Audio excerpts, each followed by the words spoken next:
Welcome to Moments with Marianne. Allow me to interrupt your train of thought with something that may be one of the most interesting things you hear today. This is Marianne Pastana, and our special guest today is Amy Newmark. And she's here to share with us the new Chicken Soup for the Soul book, Navigating Eldercare and Dementia, 101 Stories for Family Caregivers. Now, Amy is the best-selling author, editor-in-chief, and publisher of the Chicken Soup for the Soul book series. Since 2008, she has published over 133 new books, most of them national bestsellers in the U.S. and Canada, more than doubling the number of Chicken Soup for the Soul titles in print today. She's also the author of Simply Happy, a crash course in Chicken Soup for the Soul advice and wisdom that is filled with easy-to-implement practical tips for a better life. So let's welcome to the show, Amy Newmark. Well, thanks for having me on, and I'm excited about talking about this topic, which is near and dear to my life because I have a 92-year-old father with dementia who's in a memory unit. Oh my goodness. I think everyone knows somebody that's touched by this or that's in elder care. Was that the main inspiration behind writing this one? Well, it's not just my own life. So many of the people who write stories for us write about caring for their own elderly family members or family members with dementia. And so we know there's something like 30 million Americans who are close, like who are in caregiving families where it might be, a grown child, but it's still their grandmother who's in, memory care and they see their parents struggling with it. So we know that there are tens of millions of Americans who are directly impacted by elder care, sometimes with dementia and sometimes without. And even when it's without, sometimes you still have the issues of faultier judgment regarding handling finances or trying to take the car away from somebody who doesn't have dementia, but just doesn't have the reflexes anymore. So we know it's an issue that basically affects everyone at some point in their lives. And what I found was that by reading all these Chicken Soup for the Soul stories in the past, I was prepared when it came to be my time to enter into this kind of uncharted territory. I was ready because I had read all of this great advice from all of our storytellers. So that's why I wanted to make this new Chicken Soup for the Soul collection about helping people navigate this whole world of elder care and dementia. There are so many difficult conversations that we have to have at some point. Are you finding that a lot of people are having the same questions about how to go about doing this? The experiences are pretty much the same.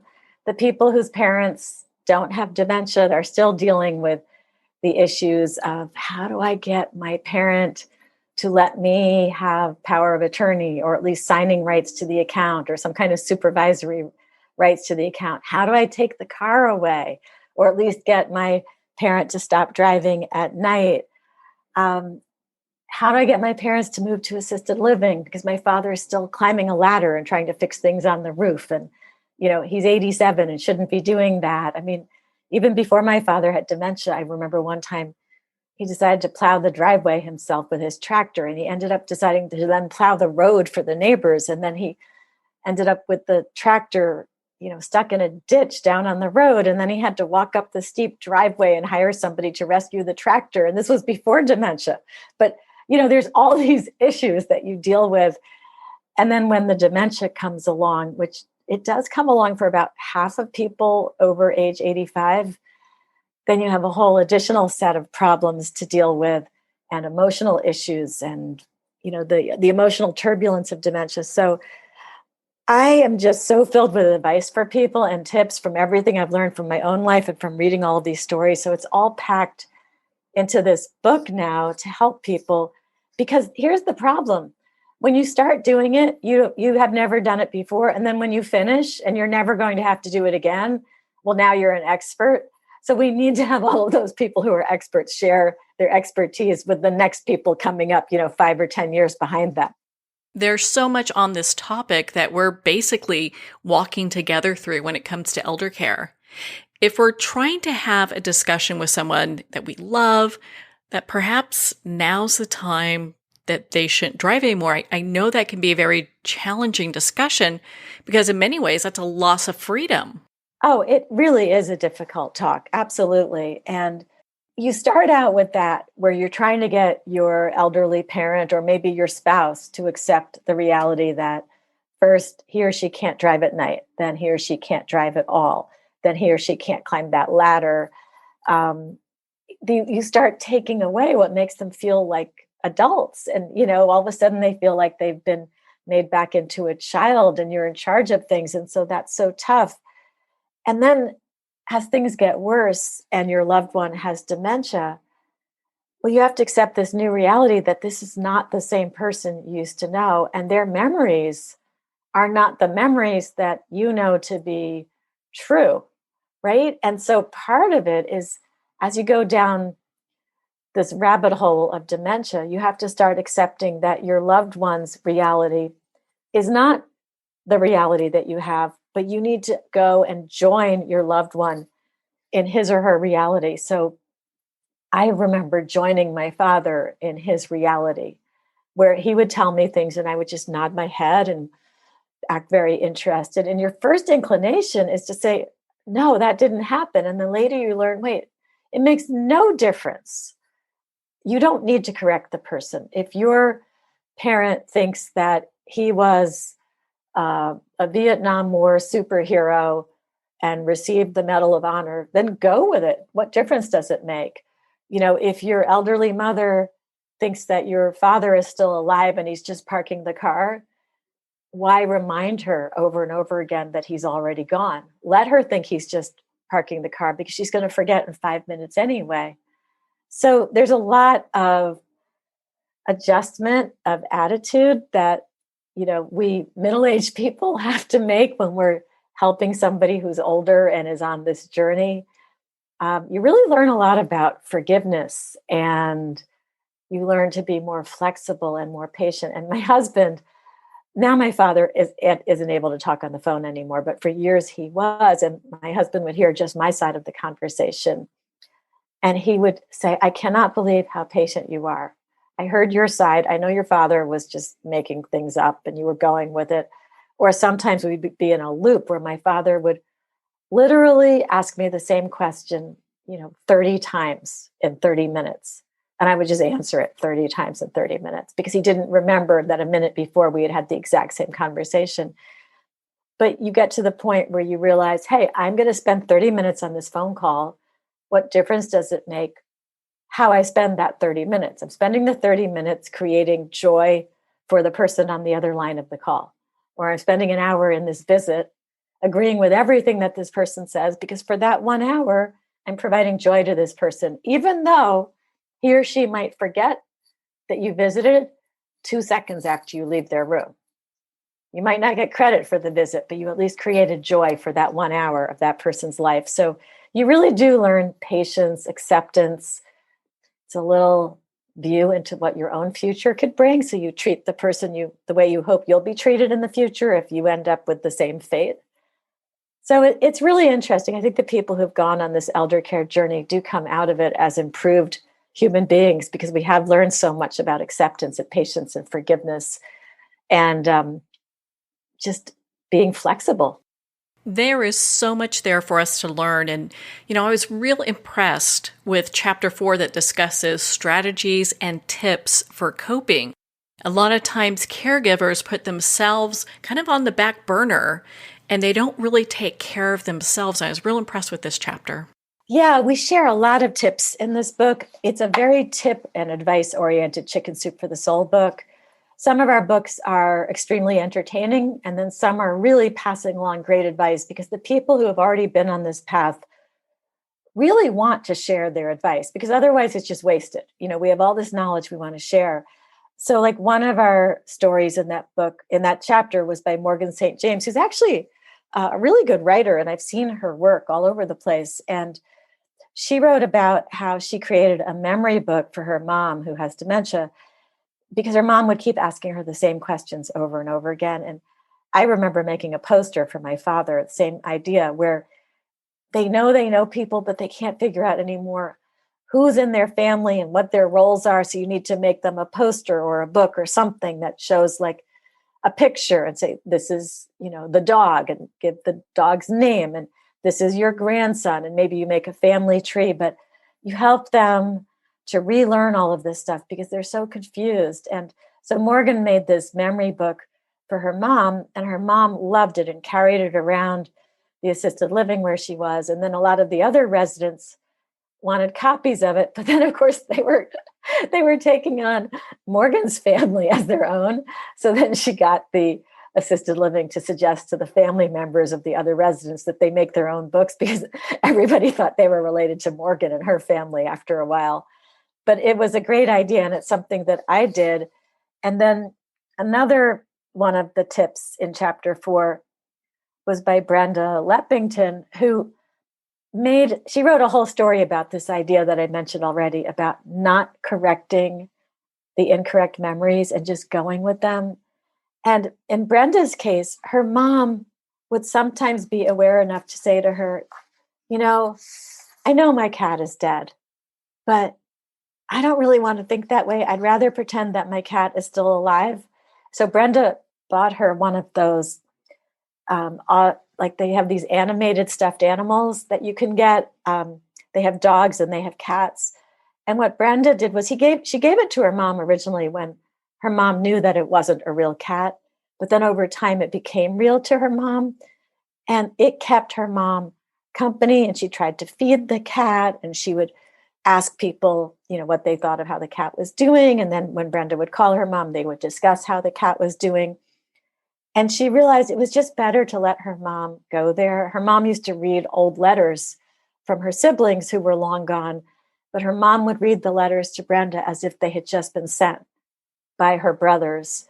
And her mom got so much pleasure from reading the news from her brothers who had been gone for a long time, but this brought them back to life for her mother. And sometimes when people have dementia, they do realize it, but then they don't really want to think about it. Like I saw my father a few weeks ago, and he said, I don't have any memories.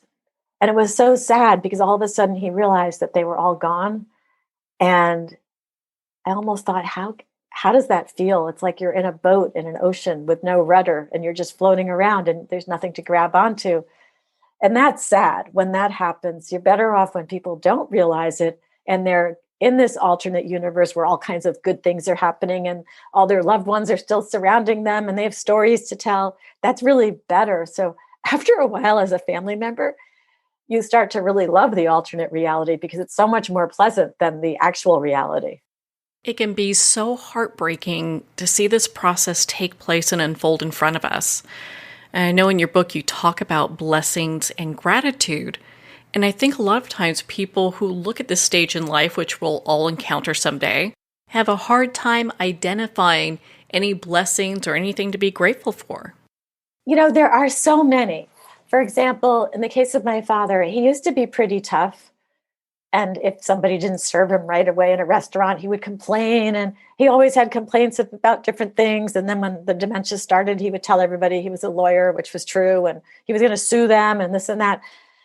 And then what happens is as the dementia goes on, sometimes it strips off whatever hard shell is around the person and it reveals this really lovely person underneath. That's what happened with my father. The hard shell fell off and underneath was this man who says, I love you, and is grateful and sees the blessings in his life and looks at a tree and looks at the sunlight and talks about how beautiful it is and appreciates all the little things and lives in the present moment. And so that happens. And a lot of people also reported in our book that their parents or their spouses all of a sudden became joiners and started participating in activities at the memory unit or at the assisted living and really blossomed into a new person. I mean, there was a story by Linda O'Connell, who writes for us a lot, and they put her mom into an assisted living, and her mom completely changed. And she was first protesting. She didn't want to move into this place. Actually, it was an independent living, so even more independent than an assisted living. And she said, I'm not going to join and I'm not going to do anything. And then it turned out that she loved it and she was secretly joining every activity and having so much fun. And the other secret was that she figured out that by being in the independent living, she could call family members and have them come and visit her. And she scheduled them so they never overlapped with each other. So the family members had no idea that they'd been visiting her constantly. I mean, one day she had two different family members come who each drove her to McDonald's. She went twice in one day.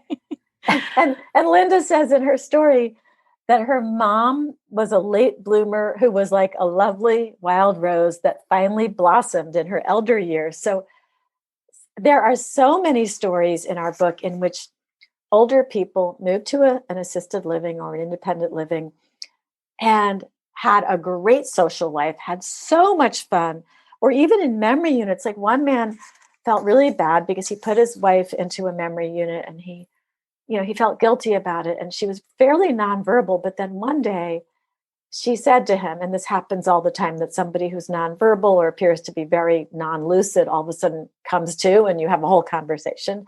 And she said to her husband, after not speaking to him for months, I love it here. This is my home. I really enjoy it. And thank you so much for renting this place for me and having me live here. And he felt so good after all those months of feeling guilty. It's so important to really understand how to communicate, I think, better with, just our elders as we get older too.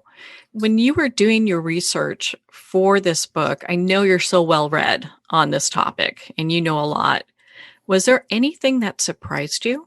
I think I was only surprised in the beginning. I mean, I remember reading that book. What was it called? Still Alice, something like that. I remember reading that early on before my father had dementia and being so shocked. And of course, now I don't think anything would shock me at all. But I did read a lot about dementia and elder care. And now having published so many Chicken Soup for the Soul stories about it, including this book about navigating elder care and dementia, I don't think anything is really going to surprise me anymore. But there are some surprising things that I think people should know about, and they're really worth knowing about ahead of time. So here's one that I think is incredibly important, and I've said this over and over to my brother and my sister because all three of us are involved with my father's care and with visiting him. There are a lot of people who seem to have really advanced dementia, don't seem to know anything, don't seem to be understanding what they're being told during visits, etc. Sometimes out of the blue, and it's often right near the end of their lives, they become totally lucid. And all of a sudden you realize that all those years they were listening and absorbing, and they'll ask questions like, well, so how did it go with the college application that Junior made to the state university? And you're thinking, oh my gosh, I didn't even know that he was listening.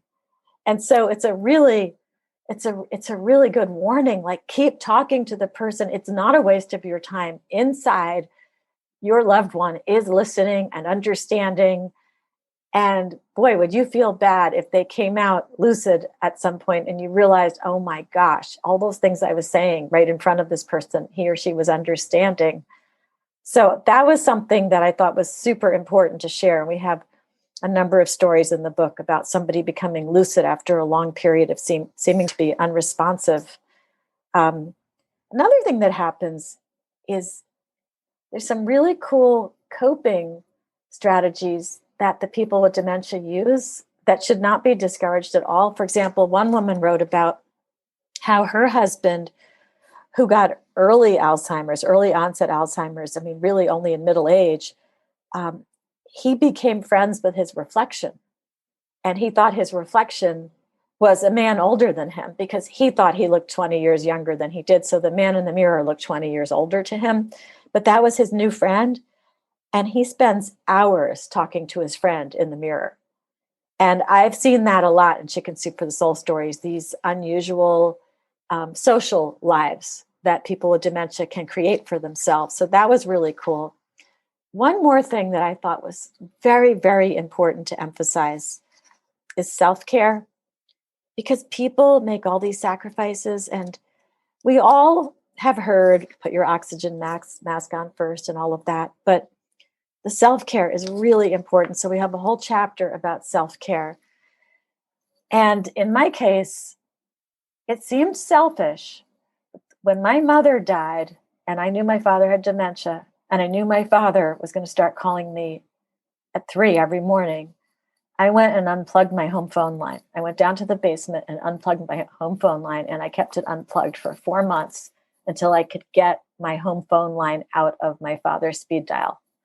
Because you have to take care of yourself. You're no good to your family member if you are going without sleep and you're stressed and, not healthy, not exercising, not eating properly. So we do have a whole chapter about self-care because of how important it is for everyone in the family, for the caregiver to take care of himself or herself.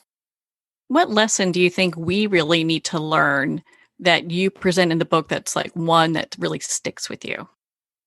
I guess the lesson is that people live their lives in phases.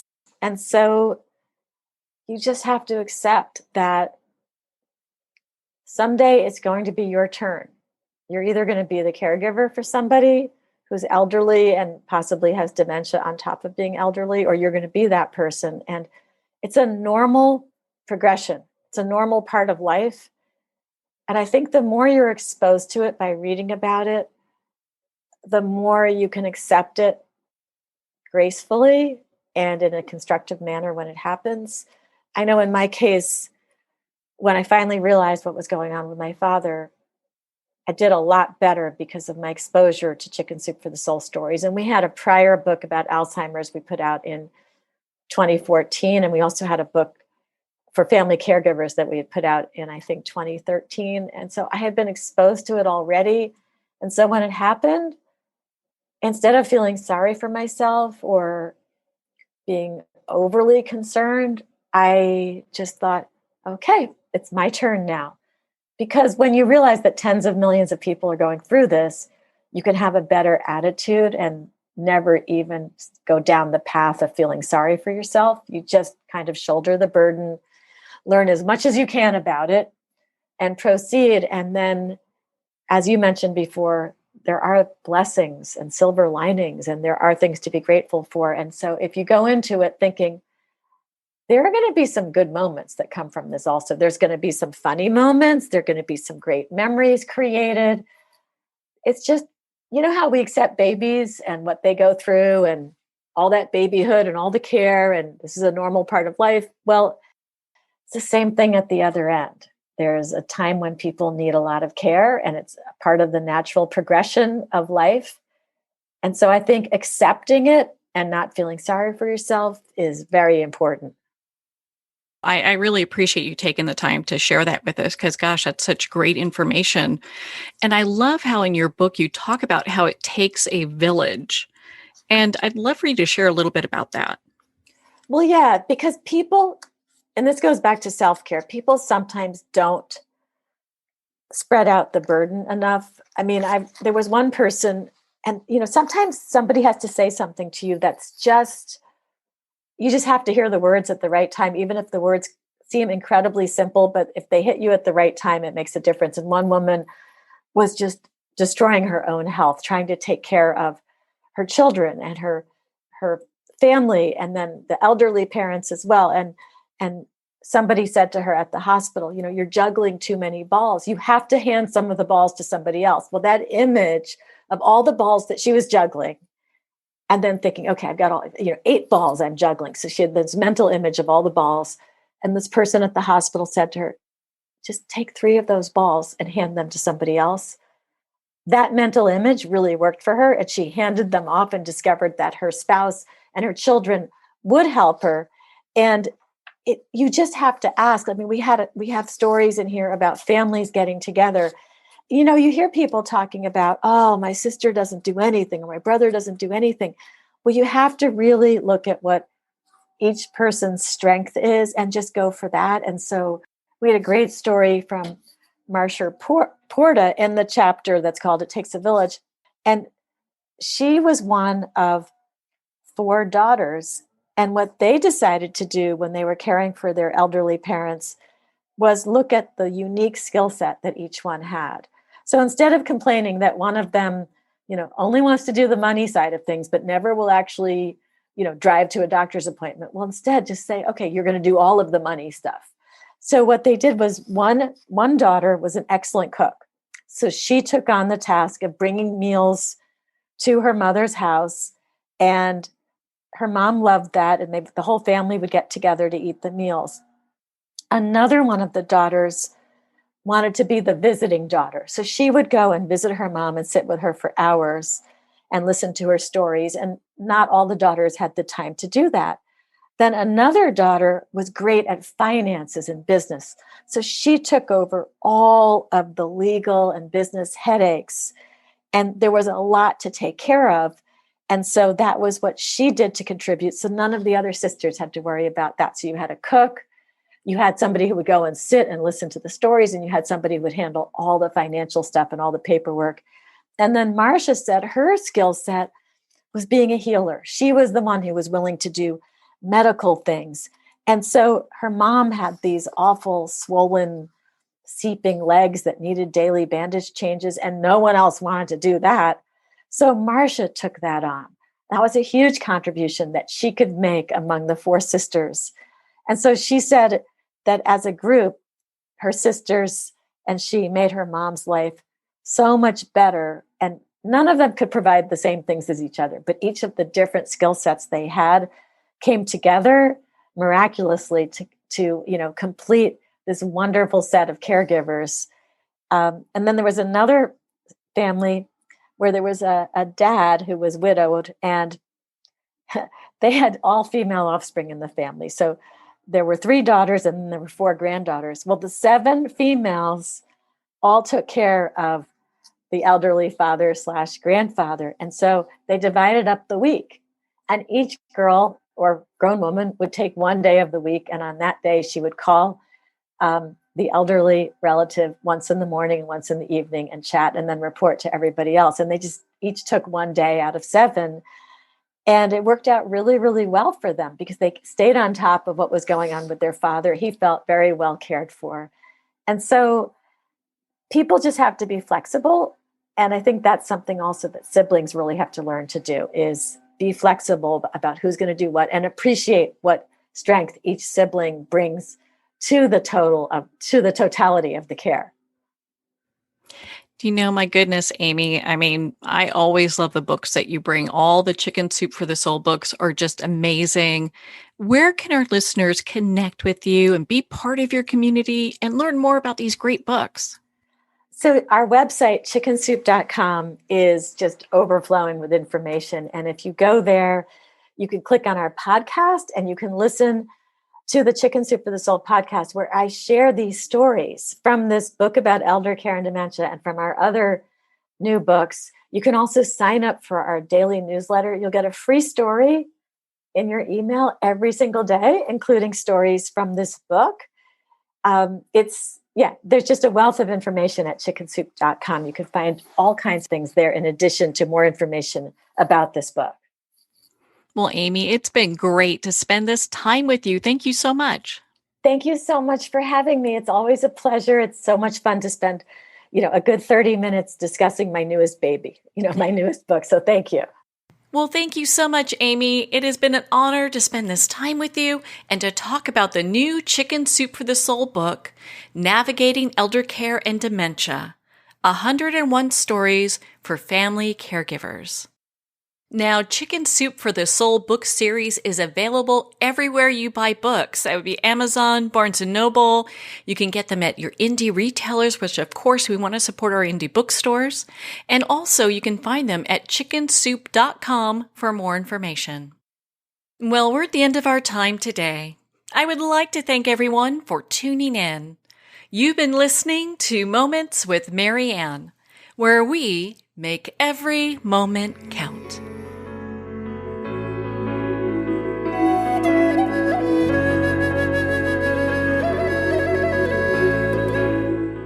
In a single moment, your life can change. Moments with Marianne is a transformative hour that covers an endless array of topics with the best of the best. Her guests are leaders in their fields, ranging from inspirational authors, top industry leaders, and business and spiritual entrepreneurs. Each guest is gifted and a true visionary. A recognized leader in her own work, and while teaching others to develop, refocus, and grow, Marianne will bring the best guest and sometimes a special surprise. Don't miss this. You never know just which moment will change your life forever.